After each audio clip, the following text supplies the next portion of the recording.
And I'll run you through what we're doing at home, how we've incorporated the grass Leys into our predominantly arable and horticultural farm. So we're based in North Nottinghamshire, Howard Farms. I'll run you through a little bit about our history to give you a gauge of what we're up to. My great-great-grandfather moved to the farm at Little Morton in 1888. Obviously very traditional. He had a few pigs, a few sheep, a few cows. He grew a few mangels, a few potatoes, a few cereals. A very traditional farm, and it worked very sustainably. In the mid to late 70s, it coincided with my dad coming home from college. They managed to acquire an irrigation license because the land is very, very light sand. That then opened up the opportunity to grow veg. So we grew a lot of veg. So much so that by the mid-80s, we managed to buy a second farm, which is where I was then brought up. At that point, I think when you look back at our history, there was a big step change that happened for our family at that point. My granddad expected my dad to go on farm by himself on that farm. And my dad said no, because we're far better as a partnership, as a family together, to work in collaboration, to have economy of scale, but to still have a focus on specialist cropping. And that really is a key to the springboard of where we've managed to get ourselves now. By the time we got to the late 90s, my dad was starting to realise that what they were doing was not sustainable. There was far too much irrigation being used, far too much cultivation, and the health and the state of the farm and the soil was going down the pan very quickly. It coincided with setting up a producer organisation called Fresh Growers, which is still running now and is very active. And that has led to us being able to grow the Chantenay carrots, which is still our biggest part of our business. But there was definitely a turning point again then that my dad and his two brothers realised what they were doing was not sustainable. So in 2003, which was actually when I left school and I went to New Zealand to work on a sheep farm. So having come from an arable farm, my upbringing, I went to the south end of New Zealand to a place called Gore, which I've later heard is the hillbilly central of New Zealand. I developed a passion for livestock farming. Coincidentally, my dad went and bought 2 cows so he could graze the set-aside, which was full of thistles and ragwort. He wanted to tidy the farm up a little bit. That then progressed to, well, if we can now manage set-asides, can we start to think about putting grass into the arable rotation for the benefit of the soil and soil fertility? So the farming operation at the moment, we'll be farming, in hectares terms, 2,500, 3,000 hectares. A fair proportion of the arable work is contract farmed. We're trying to do our best in terms of cultivating as little as possible. So running a Missouri drill, direct drilling, it has its pros and it's certainly got its cons. We are growing a lot of veg still, so we're also doing a lot of backward steps in terms of soil health on that front. The biggest enterprise is the Chantenay carrots and main crop carrots and parsnips. We actually end up running 3 of these harvesters, self-propelled harvesters, because we're harvesting 7 days a week for 11 months of the year. So we end up having to blend the crop from different fields, depending on what the pack house is wanting, which is why we end up running three harvesters. And we've got the beef enterprise. Started in 2003 with 2 cows, 2 becomes 4, becomes 8. We're now at 400, which I think is our capacity on our current land base that we've got for where we run the sucklers. There's a possibility we're taking another farm on which would increase that to 600, but that would be run as a separate unit with a share farming arrangement with another chap that's my age. If I wasn't busy enough, we then went and set a dairy up. And this idea stemmed from how do I get livestock back onto an arable rotation, particularly one that's on a contract farming block. It's 2,000 acres without a footpath through it. To me, it was crying out for a grass-based dairy. So I put a bit of work into I did look at other livestock, pigs and poultry, but I came back to the grass-based dairy. The landlord didn't want to invest, but I got the opportunity and I got the bug for going into the grass dairy. So we've set that up. It's actually near Dundee. Again, I didn't just wake up one morning and think I want to have a farm in Scotland. It was just the opportunity that came up at the time. So we've got a business partner that runs that. I am finding that I'm learning a lot about grazing management from that grazing-based dairy. It's the other end of the grazing spectrum to what has been talked about a lot today about mob grazing or cell grazing. The dairy really focuses on only letting the grass get to 3 leaves when it's grazed, whereas I think for sucklers and for beef, we can probably get away with letting it get up to all but chest height and mob grazing it and allowing that grass to get recirculated into the soil a lot more. But for Martin up on the dairy, he finds that hits the bulk tank too much if he lets the grass get ahead. So this is the farm at Little Morton, the base of the farm. This is next year's cropping plan, just to give you an idea of how the farm, it's predominantly all arable fields. The dark green is permanent pasture. 2 of the dark green fields are actually 10-year Leys for HLS archaeological features. The light green are the temporary Leys. There should be another field on there that's been cut off the edge of the map. The purple is forage rape. I'll show you a photo of that in a sec of how we winter the cows. We do outwinter all the sucklers, and I am absolutely convinced they're far healthier for it. We are in very, very light land, which obviously gives it a possibility for us, whereas it may not for a lot of others.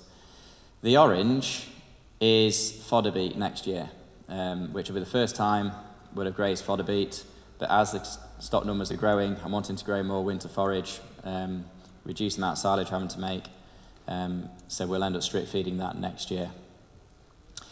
So this is an aerial photo of the farm. I probably should have photoshopped the scrapyard at the bottom there, but I guess every farm has a rough area, and that's ours. The paddock here is one of the 10-year Leys. That's where we do all of our calving. So we split the paddock down so that when you're checking the cows, if anything needs assistance, we can run her down into the central gates. They'll then get tagged every day, and they get 24 hours in the left triangle just to check they're mothered up before they then get pushed out onto the grazing platform. Thankfully, this photo was taken in 2017, and that was at the end of calving. The photo, had it taken it last year, I wouldn't show it. It was an absolute embarrassment, and it's not sustainable, and it's not good for farming. So we have made changes for how we've managed that paddock this year. We've not grazed it at all since we calved last year. We had to reseed patches because it was a mud bath for the bottom half of the field. So the sward of grass in there has been stood up at this height, so I'm hoping that thatch, that material, is going to carry the stock better through calving this time, which is March calving. I've also put shelter belts of bales in the field so they can get out of the wind, which was a real killer for us last year when the beast from the east came in. We rotational graze. I'm a massive fan of the rotational grazing. I heard it said in Ireland that if you grow the grass in 3 weeks, graze it in 3 days. And you're 99% there if you follow that quite simple remit. It means that the grass has got a bit more strength about it because it's got more roots, it's got a longer sward height. This is a paddock that I've split up, and the cows are coming back to a water trough, which was on like a walkway down the edge of the field. And you can see where they've grazed in the past, and then the next paddock they'll go to. So that's what it should look like all the time. When we hit the drought this summer, obviously I wanted to build a bit of a buffer of grass ahead of us. So we let the grass, one field that we're about to silage, I realised that grass growth was dropping, so we didn't silage it and we strip fed it, which is what this photo is here. I didn't have to feed a single bale of silage or hay to this mob all summer, yet we had 0 grass growth for 10 weeks. just because that one field I was about to mow it, I decided not to, and just defer graze it instead. So for the winter, this is actually forage rape, and then the volunteer barley. The forage rape was drilled straight after the combine came out. I'm not sure if there's a pointer on here. There, yeah. So we've put Heston bales out all along the headland on that side. Each week we'll move the strip wire, which is down here, 20 bales down, so 10 pairs, and that's enough food for a week. We've then put the square feeders over the top of these pairs of bales and cut the bands. They're probably eating 75% of the straw, and 25% of it is then a straw pad for them to lay back on. That's the water trough at the other side of the field. It probably hasn't shown up very well that the bales are all lined up on that far side, and then we've put some straw around the water trough just to help carry them so they don't poach up around the water. The finishing is all done at the farm that I live on at Hodsock. I've split this map into two because this, where's my pointer gone? That block is all grazable, whereas the block on the right, it's next to the local town, which I wouldn't feel comfortable having livestock that close to the town. The light green, again, it's the temporary grass. The dark green is permanent pasture. The orange is the fodder beet, and the purple is lucerne. This land here is more akin to probably Skegness Beach. It is, you could mine it out for building sand, very, very light. So the lucerne fits well. We don't graze it, we just silage it, and then feed it out at Hodsock. So mid-drought, I didn't have the foresight not to put the mower in, unfortunately. So I'd already taken cuts of silage before I realised the grass growth was dropping. I ended up having to park all the finishers on one paddock and put bales out. The green you can see in here is the chicory. The mix we're using is a herb-rich, clover-rich mix. It looks green, so it was some fresh forage for them to eat, but it wasn't enough to sustain the whole group. This is a photo of the strip feeding the forage rape. Obviously just a reel that we pull across and hook onto a hot wire. And that's just a picture of a happy cow playing in the straw. The sheds that I do use, this used to be the carrot wash before we set up the purpose-built facility for it. I've actually just taken this cladding off the end as well, which has improved it further. So it's a rain shelter, not a shed. The more open it can be, the better.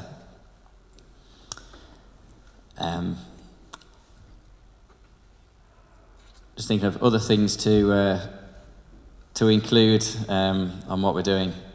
The actual rotational grazing, I think if there's one take-home message, one thing that I put my last dollar on doing, it is rotationally grazing.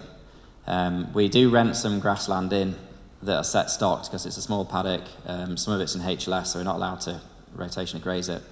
When the drought came in, that just didn't grow all summer, and even into the autumn it didn't even pick up. Whereas the rotational grazing, the root depth must be deeper, it's more resilient to weather extremes. The stocking rate, I actually run at twice the stocking rate on the rotationally grazed blocks than I do on the set stocked, which again is just push numbers for us to then dilute the fixed costs of running the enterprise. I guess something I've picked up today is how much nitrogen, well not just today but all the time, how much nitrogen should we use? How much should we push the grass to grow? If you take a paddock and not put any fert on it, is that your cheapest grass? Is it cheaper grass if you actually go and spend 150 quid a hectare on putting nitrogen on it? For me, if it costs the same, if you can produce this grass for the same cost whether you put nitrogen on it or not, I would then say you've definitely got to put the nitrogen on it, because you've now got more grass, you can run more animals, you've diluted your overheads over more animals. So the actual beef enterprise has a better chance of stacking up. But you've got to combine or consider the robustness of that system, that if we don't get the rain, there's little point spending money on putting the fertiliser on. I've run some trials this year where we've split some paddocks with different fert regimes on, and any more than 100 kilos a hectare last year was a waste of time. So I'm not advocating being a nitrogen junkie by any stretch, but it's a tool in the armoury that I want to explore to fully understand a little bit more. Lizzie mentioned about anecdotally the benefits of the arable cropping by having the grass, and I've only got anecdotal data that where grass has come out of an arable rotation, out of grass back into the arable, it's grown better. It's possibly yielded 0.5 tonne a hectare more of wheat. We've now got a combine with yield mapping on, so come this time next year I will have better evidence as to how much more benefit we get on the rest of the farm. And I guess at Farmers we're very good at giving anecdotal data without actual hard facts and evidence behind it. But no, please feel free to ask some questions if there's anything I've not covered.